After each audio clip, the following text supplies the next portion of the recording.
오늘 새벽에도 하나님의 은혜가 저와 여러분에게 함께하기를 기원합니다. 바로 앞에 있는 7장 마지막 절부터 살펴보겠습니다. 7장 25절은 우리 주 예수 그리스도로 말미암아 하나님께 감사하리로다. 그런즉 내 자신이 마음으로는 하나님의 법을, 육신으로는 죄의 법을 섬기노라. 그러므로 이제 그리스도 예수 안에 있는 자에게는 결코 정죄함이 없나니. 사도 바울은 지금 이렇게 얘기를 하고 있는 것입니다. 내가 비록 육신으로는 죄의 법을 섬기지만 예수님 안에 있기 때문에 결코 정죄함이 없다. 이게 중요한 것이죠. 예수님 안에 있는 사람은 결코 정죄받지 않습니다. 죄악을 행하지 않으니까 정죄받지 않는다라는 말이 아닙니다. 육신으로 죄의 법을 섬기지만 그래서 내가 원하지 않는 죄를 범하지만 그것 때문에 정죄받지 않는다라는 것입니다. 어떻게 그럴 수가 있을까요? 단 한 가지 이유 때문입니다. 그게 뭐냐? 예수님 안에 있다. 다시 말해 예수 믿는 사람이다라는 이 이유 하나 때문입니다. 그래서 이전에 이는 그리스도 예수 안에 있는 생명의 성령의 법이 죄와 사망의 법에서 너를 해방하였습니다. 죄와 사망의 법은 죄를 지으면 사망의 권세 아래 반드시 놓여서 반드시 죽음, 멸망에 이르게 되는 법을 말합니다. 이 법에서 예수님을 믿는 사람, 예수님 안에 있는 사람은 해방되었습니다. 어떻게 해방되었는가? 생명과 생명의 성령의 법으로 해방되었습니다. 성령은 하나님의 영입니다. 성령의 법은 하나님의 법입니다. 하나님의 법인데 어떤 법이냐면 생명을 주는 하나님의 법입니다. 그러니까 예수님 안에 생명을 주는 하나님의 법이 있어서 죽음에 이르게 하는 법에서 해방시켜 준 것입니다. 그러면 이 생명을 주는 하나님의 법은 무엇일까요? 3절 말씀 보시면 율법이 육신으로 말미암아 연약하여 할 수 없는 그것을, 다시 말해 율법이 육신으로, 어떤 육신이냐면 죄의 법에 매여 있는 육신으로 말미암아 육신이 연약해서 할 수 없는 것입니다. 율법이 할 수 없는 것, 그게 뭘까요?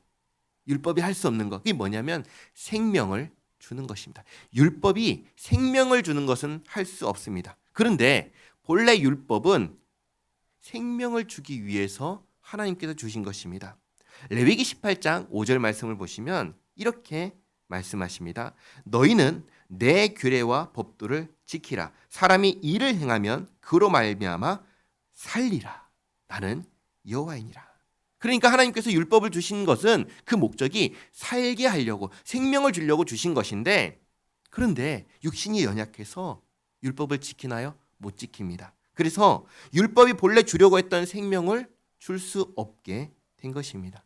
그래서 율법이 할 수 없는 것을 누가 할 수 있죠? 하나님이 하시는 거죠. 하나님은 하시나니 곧 죄로 말미암아 이 죄의 문제를 해결하기 위해서 자기 아들을 죄 있는 육신의 모양으로 보내어, 다시 말해 예수님을 죄의 문제를 해결해야 하는 사람이 되게 하시어 육신의 죄를 정하사 예수님을 자기 백성을 대신하는 죄인으로 정하시고 죄인이 받아야 할 벌을 받게 하신 것입니다. 그렇게 하셔서 4절에 육신을 따르지 않고 그 영을 따라 행하는 우리에게, 이게 7장 25절 말씀과 같은 것입니다. 7장 25절에 뭐라고 돼 있죠? 육신으로는 죄의 법을 섬기고 마음으로는 하나님의 법을 섬기는 우리입니다. 그런데 우리가 죄를 행할 때 이것은 내가 원하는 것이라고 하나요? 아니죠. 죄를 범할 때 이건 내가 원하는 것이 아니야 라고 하는 아주 분명한 의식을 갖고 있습니다. 그리고 이 의식이 있죠. 나는 이 죄를 범하는 것을 원하지 않아. 나는 하나님의 법을 따르기를 원한다 라는 이 분명한 의식을 갖고 있습니다. 이것을 말하는 것입니다. 그래서 육신을 따르지 않고 그 영을 따라 행하는 우리에게, 내가 비록 죄악을 범하지만 나는 결코 그것을 원하지 않습니다. 나는 하나님의 법을 따르기를 원합니다. 이런 마음을 갖고 있는 사람, 이게 누구인가요? 예수님을 믿는 사람입니다. 그래서 예수 믿는 사람에게 율법의 요구가 이루어지게 하려 하심이니라. 율법의 요구는 율법의 본래 역할입니다. 율법의 본래 역할은 무엇입니까? 생명을 주는 것입니다. 살게 하는 것입니다. 그러니까 본래 율법을 지킴으로써 생명을 얻게 하려 하셨는데 사람이 율법을 지키지 못하여 도리어 죄인이 되어 사망에 이르게 되었습니다. 그래서 하나님께서 아들 예수님을 사람이 되게 하셔서 사람이 해결해야 하는 죄 문제를 대신 해결하게 하신 것이죠. 그리고 예수님 안에서 본래 율법이 주려고 했던 것, 생명을 얻게 하신 것입니다. 5절에 육신을 따르는 자는, 다시 말해 죄의 법을 따르는 자는 육신의 일을, 영을 따르는 자는, 다시 말해 하나님의 법을 따르는 자는 영의 일을 생각하나니 육신의 생각은 사망이요 영의 생각은 생명과 평안이니라. 육신의 생각은 하나님과 원수가 되나니 이는 하나님의 법에 굴복하지 아니할 뿐 아니라 할 수도 없음이라. 그러니까 죄의 법과 하나님의 법은 결코 같이 있을 수가 없습니다. 예를 들면 하나님의 법은 하나님만 사랑하라 하십니다. 그런데 죄의 법은 뭐라고 하나요? 하나님이 아닌 다른 신을 사랑하라 하는 것이죠. 그러니까 이 둘은 결코 같이 있을 수가 없는 것입니다. 그래서 8절에 육신에 있는 자들은, 다시 말해 죄의 법을 따르는 자들은 하나님을 기쁘시게 할 수 없느니라. 만일 너희 속에 하나님의 영이 거하시면, 하나님의 영은 성령이죠. 성령이 거하시면 너희가 육신에 있지 아니하고 영에 있나니. 그런데 이 성령은 또한 누구의 영이냐면 그리스도의 영입니다. 그래서 누구든지 그리스도의 영이 없으면 그리스도의 사람이 아니라. 그렇다면 우리 안에 성령이 계신다는 것을, 그리스도의 영이 계신다는 것을, 우리 안에 성령이 있다는 것을 우리는 어떻게 알 수 있을까요? 우리가 예수님을 믿는다라는 사실로 알 수 있습니다. 우리가 예수님을 하나님께서 보내신 하나님의 아들 구원자요 나의 주 하나님으로 믿는다는 것 자체가 성령께서 우리 안에 거하신다는 증거입니다. 사도 바울은 고린도전서 12장 3절에서 이렇게 이야기했습니다. 그러므로 내가 너희에게 알리노니 하나님의 영으로 말하는 자는 누구든지 예수를 저주할 자라 하지 아니하고 또 성령으로 아니하고는 누구든지 예수를 주시라 할 수 없느니라. 아멘. 그러니까 성령이 함께 하시는 사람만이 그 입술로 고백할 수 있는 말이 뭐냐면 예수님이 나의 구원자요 나의 주님이시여 나의 하나님이십니다 라고 고백할 수 있는 것입니다. 10절에 또 그리스도께서 너희 안에 계시면 몸은 죄로 말미암아 죽은 것이나 죽었기에 죄와 사망의 법에서 해방된 것이죠.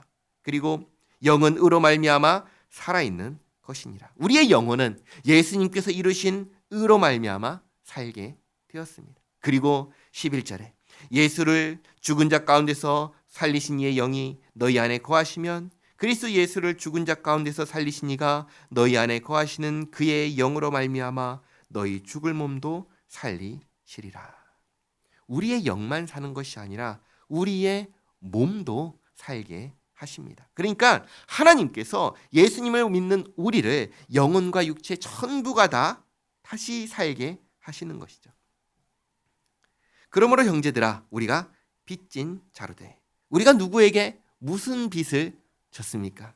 우리가 하나님께 구원의 빚을 졌습니다. 우리는 하나님의 은혜로 값없이 의롭다 여김을 받은 사람들입니다. 구원받은 사람입니다. 이 구원의 빚을 우리가 진 사람이죠. 그러니 육신에게 져서 육신대로 살 것이 아니니라. 다시 말해 다시금 죄의 법을 따라 살 것이 아닌 것입니다. 만약에 이 은혜를 잊어버려서 다시금 죄의 법에 따라 살아간다면 너희가 육신대로 살면 반드시 죽을 것이로되 그러나 영으로서 예수님을 믿는 믿음으로써 몸의 행실을 죽이면 살리니 무릇 하나님의 영으로 인도함을 받는 사람은 곧 하나님의 아들이라. 영으로 인도함을 받는다는 것은 마음으로 하나님의 법을 따르기를 원하는 사람들, 예수 믿는 사람을 말하는 것입니다. 예수님을 믿는 사람이 곧 하나님의 자녀입니다. 너희는 다시 무서워하는 종의 영을 받지 아니하고 양자의 영을 받았으므로 우리가 아빠 아버지라고 부르짖느니라. 예수님을 믿음으로 우리는 하나님을 뭐라고 부르죠? 하나님을 아버지라고 부르는 하나님의 자녀가 되었습니다. 16절에 성령이 친히 우리의 영과 더불어 우리가 하나님의 자녀인 것을 증언하시나니 자녀이면 또한 상속자 곧 하나님의 상속자요 그리스도와 함께한 상속자니 우리가 그와 함께 영광을 받기 위하여 고난도 함께 받아야 할 것이니라. 아멘. 정리하겠습니다. 우리 안에 두 가지 법이 공존하고 있습니다. 하나는 죄와 사망의 법입니다. 다른 하나는 생명의 성령의 법입니다. 생명의 성령의 법이 우리를 죄와 사망의 법에서 해방하셨습니다. 그래서 예수님을 믿는 우리는 비록 연약하여 죄악을 행하지만 죄를 범하지만 결코 그렇다고 해서 정죄받지 않습니다. 오히려 의롭다 여김을 받습니다. 어떻게 이렇게 되었는가? 하나님께서 아들 예수님을 사람이 되게 하셔서 사람이 받아야 하는, 내가 받아야 할 죄벌을 대신 받게 하시고 또 예수님께서 하나님의 법을 온전히 순종하셔서 이루신 의를 예수님을 믿는 우리가 이룬 것으로 여김받게 하셨기 때문입니다. 예수님 안에서 죄값이 다 치러졌고 예수님 안에서 내가 이루어야 할 의를 다 이루었으니 정죄받지 않는 것이죠. 이렇게 예수님을 믿는 사람은 하나님께 구원의 빚을 진 사람입니다. 그러므로 이제 더 이상 죄의 법을 따라 살지 않습니다. 그것을 기뻐하지도 않고 그것을 즐거워하지도 않습니다. 이제 기뻐하고 즐거워하는 것은 무엇이냐면 우리는 이제 죄의 법이 아니라 하나님의 법을 기뻐하고 즐거워합니다. 생명과 생명의 성령의 법입니다. 하나님의 법을 즐거워하고 그 법에 따라 살려는 사람이 누구인가? 바로 구원의 빚을 진 사람이요, 죄와 사망의 권세에서 해방된 사람이요, 영으로 인도함을 받는 사람이요, 다시 말해 한마디로 예수 믿는 사람인 것입니다. 그리고 예수 믿는 사람은 하나님의 자녀가 된 사람입니다. 우리는 하나님의 아들과 딸이 된 사람들입니다. 이 사실을 기억하면서 우리를 구원하신 하나님을 나날이 닮아가는 우리 모두가 되기를 바랍니다. 기도하겠습니다. 좋으신 하나님, 여전히 죄악을 범하며 살아가는 연약한 우리이지만 더 이상 정죄받지 않는 이유는 예수님께서 우리를 대신하여 죄벌을 받으시고 의를 이루셨기 때문입니다. 예수님 앞에, 우리 앞에 예수님이 계시기에 더 이상 정죄함이 없을 뿐만 아니라 죄와 사망의 권세에서 해방되었고 본래 주시려 하셨던 생명, 영생을 얻게 하시니 감사합니다. 이제 예수님 안에서 구원받았을 뿐만 아니라 하나님의 자녀가 되어 예수님과 함께 상속자가 되게 하신 은혜에 감사합니다. 이 모든 은혜를 기억하며 구원에 빚진 사람의 마음으로 하나님께 감사와 영광을 돌려드리며 이 땅에서 하나님의 법을 따라 살아가는 우리 모두가 되게 인도하여 주시옵소서. 예수님의 이름으로 기도하옵나이다. 아멘.